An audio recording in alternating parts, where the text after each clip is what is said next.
Hello guys, what's up? Hope you are doing good. In this video we will going to discuss about the tax invoice, credit note and debit note. Specifically, we will cover the topic like when to issue tax invoice in case of goods and services, and what should be the content of the tax invoice. And then we will cover when to issue credit note and debit note and about its content. And then we will cover like how to issue tax invoice. In this we will cover like how much copy we should issue of tax invoice and whether we can issue the tax invoice electronically or not. And then we will discuss a little bit about the bill of supply and receipt voucher. So now first we should look at tax invoice in case of goods.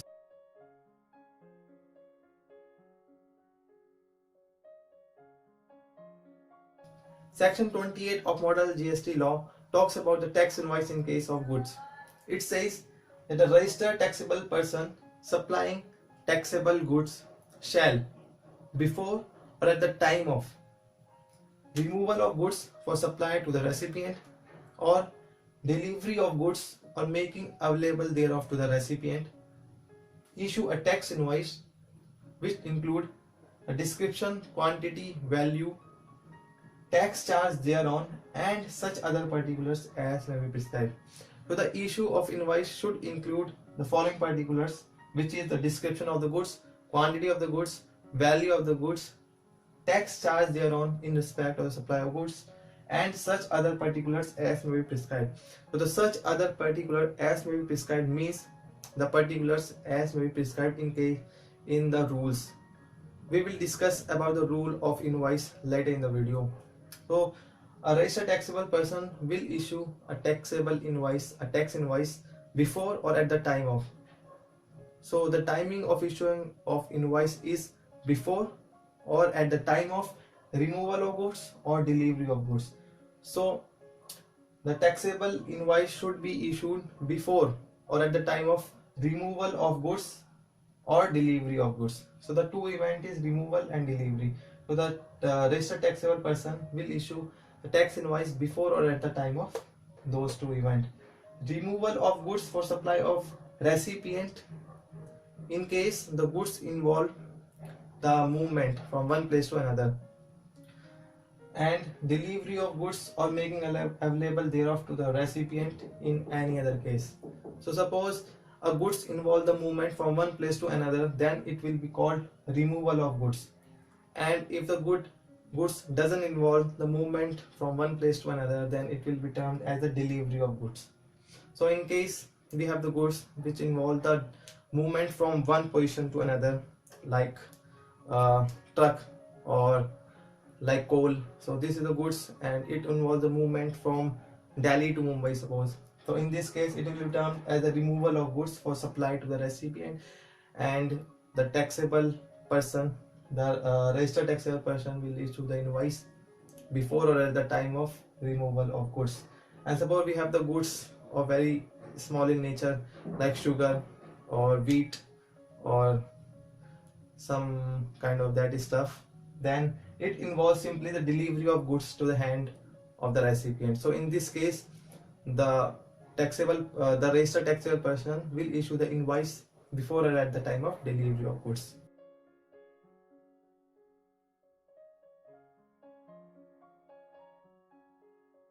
When to issue invoice in case of continuous supply of goods. Section 2 subsection 30 gives the definition of a continuous supply of goods. It says a continuous supply of goods means the supply of goods which is provided continuously under a contract and for which the supplier invoices the recipient on a regular or periodic basis. So there are two things here to make a continuous supply of goods.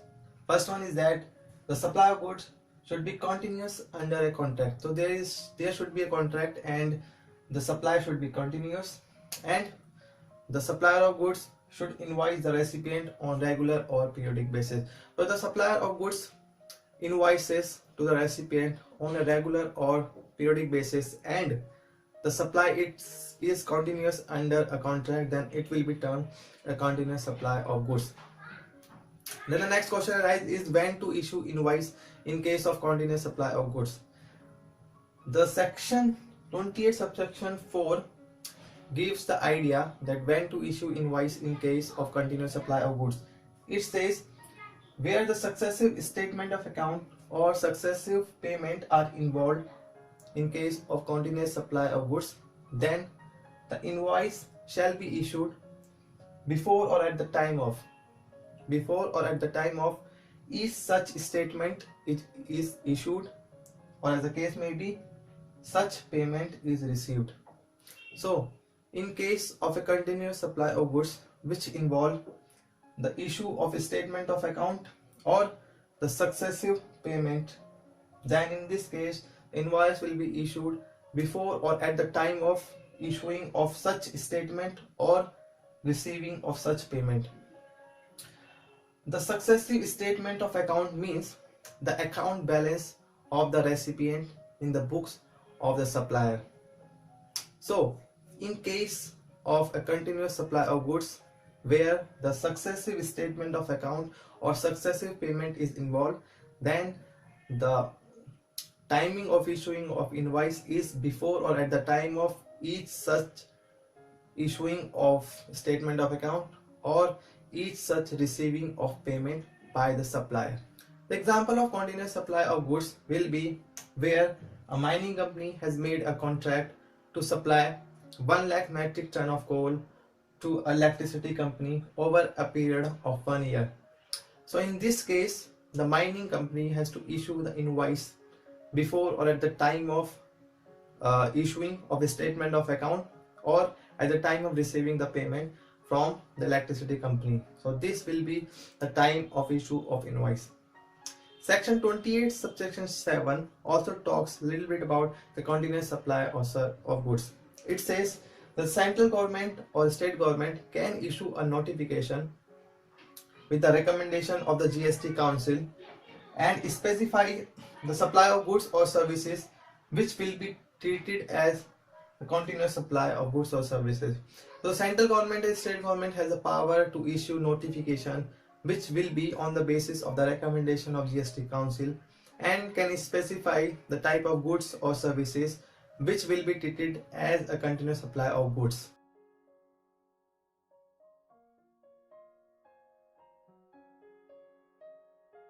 When to issue invoice in case of goods sent on approval basis. This situation is covered under section 28 subsection 8. It says that where the goods are removed on approval basis, then the invoice shall be issued before or at the time of when the recipient accept the goods or 6 months from the date of removal, whichever is earlier.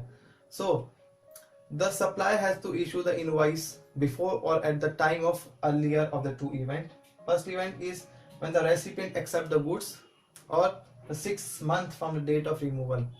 So suppose in the case where the recipient don't accept the goods which is supplied by the suppliers, then in this case the supplier has to issue invoice within 6 months from the date of removal. It is a mandatory that supplier has to issue invoice whether or not the recipient approves the goods. If the recipient don't accept the goods, then in this case also the supplier has to issue invoice within 6 months from the date of delivery or removal of goods.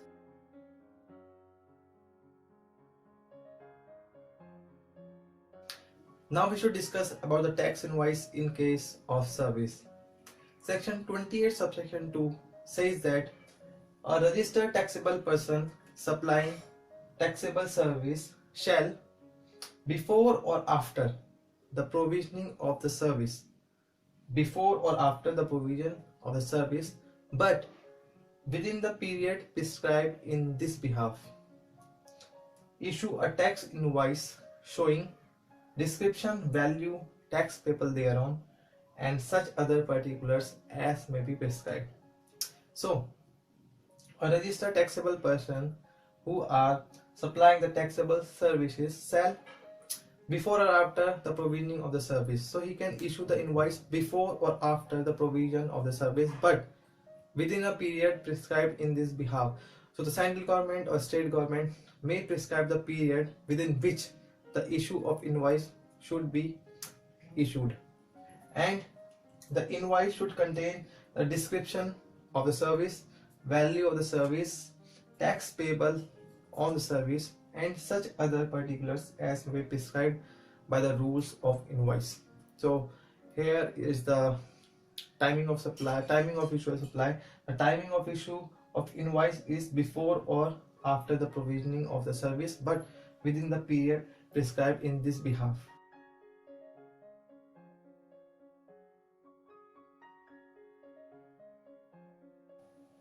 When to issue invoice in case of continuous supply of service.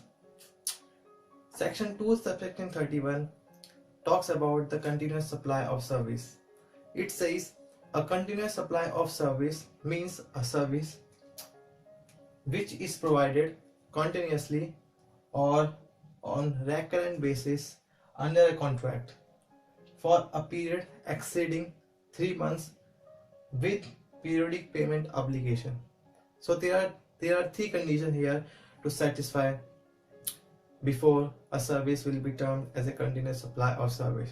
It should be on a continuous or recurrent basis, and which should be under a contract, and the supply of service should be period exceeding the 3 months, and it should be, the payment should be on a periodic basis. So if the supply of service will be continuous and the supply of service is for the period exceeding 3 months, and if the payment is on periodic basis, then the service will be termed as a continuous supply of service. The time of issue of invoice in case of continuous supply of service will depend upon the situation. There are three situations which is described under section 28 subsection 5. First situation is when the date of payment under the contract is known. Second situation is when the date of payment under a contract is not known. And third situation is when the payment is linked with the completion of the event, or you can say a milestone. So now let's look at the first event, that how to issue invoice in case of continuous supply of service in case when the date of payment is known. First situation is where the due date of payment is ascertainable from the contract. When the due date of payment is ascertainable from the contract, then the invoice shall be issued before or after the payment is liable to be made by the recipient. So in case the due date of payment under a contract is known to the supplier, then the time of issue of supply will be before or after the payment is liable to be made by the recipient. Whether or not the supplier has received the payment or not, we have to issue invoice before or after the payment is liable to be made by the recipient. But the issue of invoice should be within a period prescribed in this behalf by the central government or state government. So in case the supplier known the due date of payment, then the invoice shall be issued before or after the payment is liable to be made by the recipient, whether or not the supplier received the payment. Next situation is where the due date of payment is not ascertainable under a contract. So where the due date of payment is not ascertainable from a contract, then the invoice shall be issued before or after each time the payment is received by the supplier, but within a period prescribed in this behalf. So if you don't have any idea about the due date of payment under a contract, then the invoice shall be issued before or after each time the supplier receives the payment from the recipient, but the issue of invoice should be within the period prescribed in this behalf in the rules. Third situation is when the payment is linked with the completion of the event. So where the payment is linked with the completion of the event or the milestone under the contract, in this case the invoice shall be issued before or after the time of completion of each such event, but within a period prescribed in this behalf. So, in case the payment of the service is linked with the completion of certain event milestone, then in this case the invoice shall be issued before or after the completion of that event or milestone, but the time of issue of invoice should be within the period prescribed in this behalf in the rules. So for example, in case of a construction service, there can be a various event or milestone for receiving the payment by the supplier. For example, the milestone can be like the construction of the first floor, second floor, third floor, etc. So suppose when the supplier construct the first floor, so in this case that event has happened and the supplier received the payment with respect to those construction. So in this case the completion of the event is the construction of the first floor, and the payment will be received by the supplier in case of the completion of the first floor. So that event will be termed as a completion of the event, and the supplier has to issue invoice before or after the completion of that event.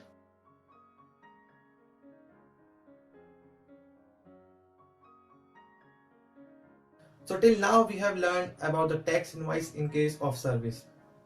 In case of a normal supply of service, the invoice shall be issued before or after the provisioning of the service. And in case of a continuous supply of service, there are three situations.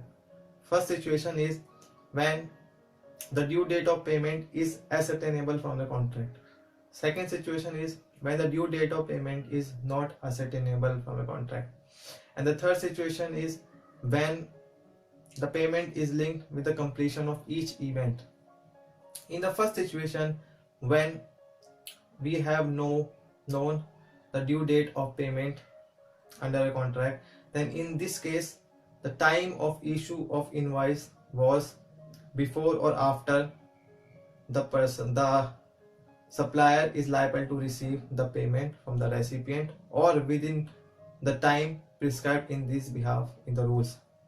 And in case of a second situation, when we don't have any idea about the time of receiving of the payment, then in this case the time of issue of invoice was before or after the supplier received the payment from the recipient, or within the period prescribed in this behalf. And in the third situation, when the payment was linked with the completion of each event or milestone, in that case the time of issue of invoice was before or after the completion of each event, or within a period prescribed in this behalf. So what is the period prescribed in this behalf? The period is defined under rule 1 subclause 2 of draft invoice rules. In case of a normal supply of service, the prescribed period is within the 30 days from the date of supply of service. So in case of a normal supply, the time of issue of invoice was before or after the provisioning of service, or within the period prescribed in this behalf. So the period prescribed in this behalf is 30 days from the date of supply of service. And in case of a continuous supply of service, the time of issue of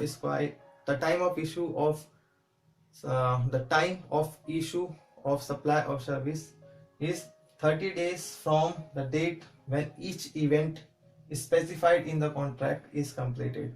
So in case of a continuous supply of service, the time of issue of invoice which is prescribed under the rule is 30 days from the date when each event is specified in the contract. Each event is specified in the contract means the three situations. First one, when the due date of payment was ascertainable, when the due date of payment was not ascertainable, when the payment is linked with the completion of each event or milestone. So when in case of a continuous supply of service, the prescribed time is 30 days from the date when each event is specified in the contract is completed.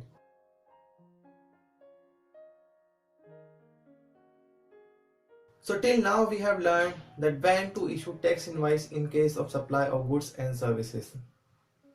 Draft GST rule contain that what should be the content of the tax invoice. So according to that rule, that should be the content of a tax invoice. So first content is like the name, address and GST number of supplier of goods and services. The second content should be the unique serial number of the invoice, and it should be unique in respect of each financial year. The third content is the date of issue of invoice.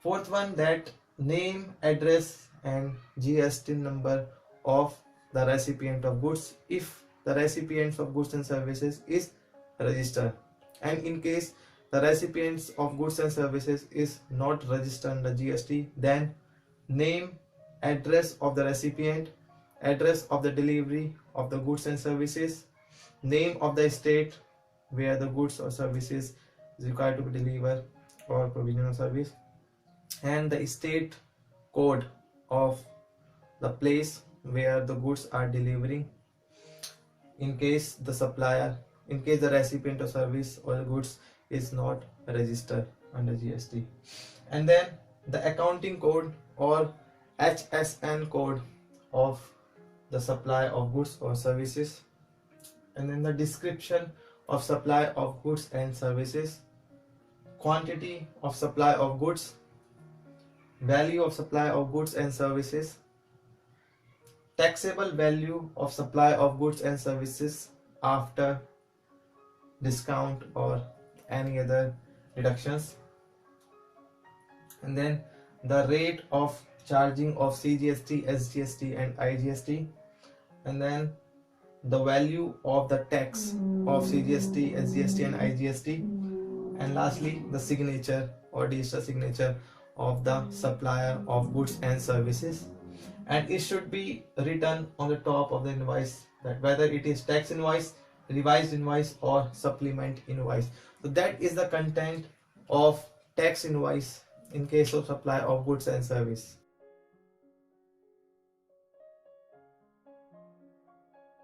Now we should discuss about the issue of credit note. Section 31 subsection 1 deals with the issue of credit note. It says where a tax invoice has been issued for supply of any goods and services and taxable value charged in respect of those invoice is found to be exceeding the taxable value required to be charged, or where the goods returned by the recipient or services is found to be deficient, then the registered person may issue credit note containing such particulars as may be prescribed. So there are two situations in which the supplier of goods or services can issue the credit note. First situation is where the taxable value charged in the tax invoice is found to exceed the tax value required to be charged, and second event is when the goods is returned by the recipient or it is found that the service is deficient. Then in those two cases the supplier of services can issue credit note. For example, suppose the value of supply of goods was 1200, and when the goods reaches to the recipient, then the recipient found it deficient, or it's maybe because of the negotiation after supply of services, it is concluded that the value should be 1000 instead of 1200. So now we have already issued a tax invoice of 1200 rupees. Now what will happen is that the supplier will issue credit note of 200 rupees. So because now the terms of the contract is of 1000 rupees instead of 1200 rupees.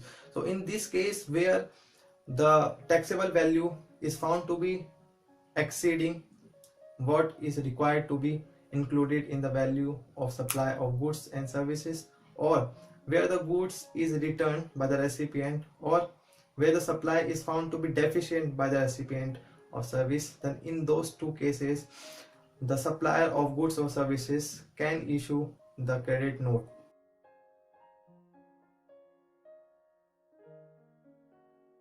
Section 31 subsection 3 deals with the issue of debit note. It says where a tax invoice has been issued for supply of any goods and services and the taxable value charged in that invoice is found to be less than what is required to be charged, then in this case the registered person can issue debit note and which contains such particulars as may be prescribed in the rules. So if suppose the taxable value charged in the invoice is found to be the less than what is required to be charged in those invoice, then in this case the supplier of goods or services can issue debit note. For example, the value of supply of goods and services charged in the tax invoice is 1000 rupees, but after delivering the goods or after provisioning of service it is found that it should be of 1200 rupees instead of 1000 rupees, then in this case the supplier can issue debit note in respect of those supply of 200 rupees. Debit note is also termed as a supplementary invoice under GST.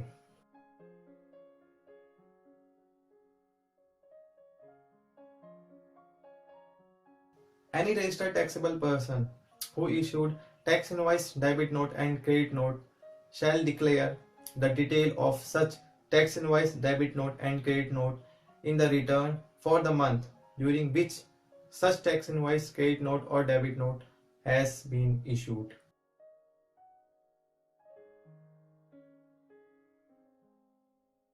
In case of export, the tax invoice shall contain an endorsement on the top of the invoice which should be written as supply meant for export on payment of IGST or supply meant for export under bond without payment of IGST, and the invoice shall also contain the detail like name and address of the recipient, address of delivery, name of the country of destination and date of removal of goods for export.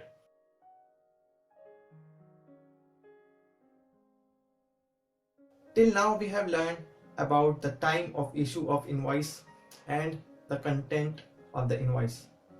Now we should focus on the manner of issue of invoice. In case of supply of goods, the invoice should be issued in triplicate in the following manner. Original copy being marked as original for recipient. Duplicate copy being marked as duplicate for transporter, and the triplicate copy should be marked as triplicate for supplier, and those endorsement should be written at the top of the invoice. These 6 copies are required only in case of a paper invoice. If we are issuing invoice electronically, then there is no need to issue these 3 copies. The invoice shall be prepared in duplicate in case of supply of service in the following manner. Original copy being marked as original for recipient, and the duplicate copy should be marked as duplicate for supplier. The serial number of the invoice issued during the tax period shall be furnished electronically in the common portal in the form GSTR1, and the serial number of each invoice should be different and the serial number can be alphanumeric.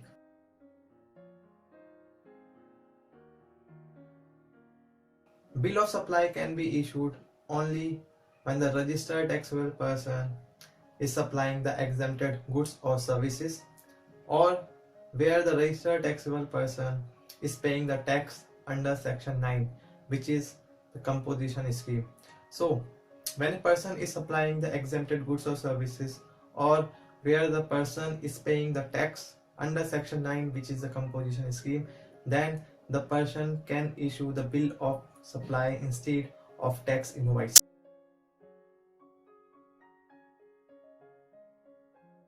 Section 28 subsection 3 clause C says that a registered taxable person shall issue a receipt voucher containing such particular as may be prescribed in case he receives the advance payment in respect of supply of any goods and services, and that receipt voucher will be the evidence that he receives the payment.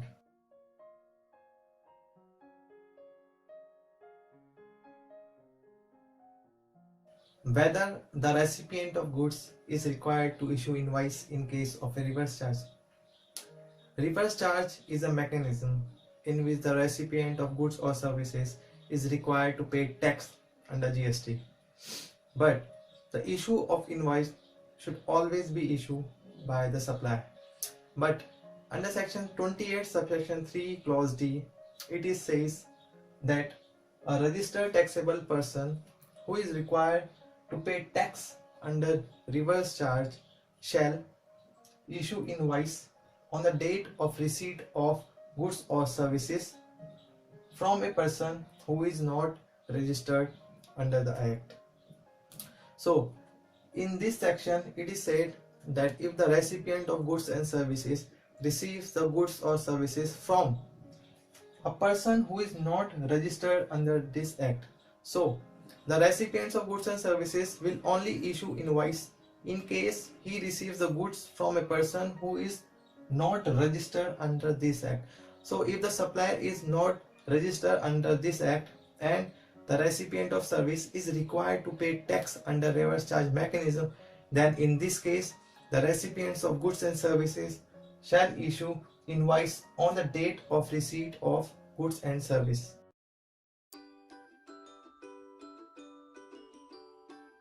Thanks for watching my video. If you like it, then please subscribe to my YouTube channel.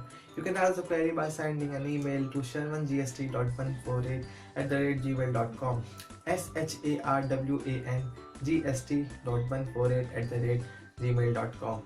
We will cover the topic registration under GST in the next video. Till then, bye bye.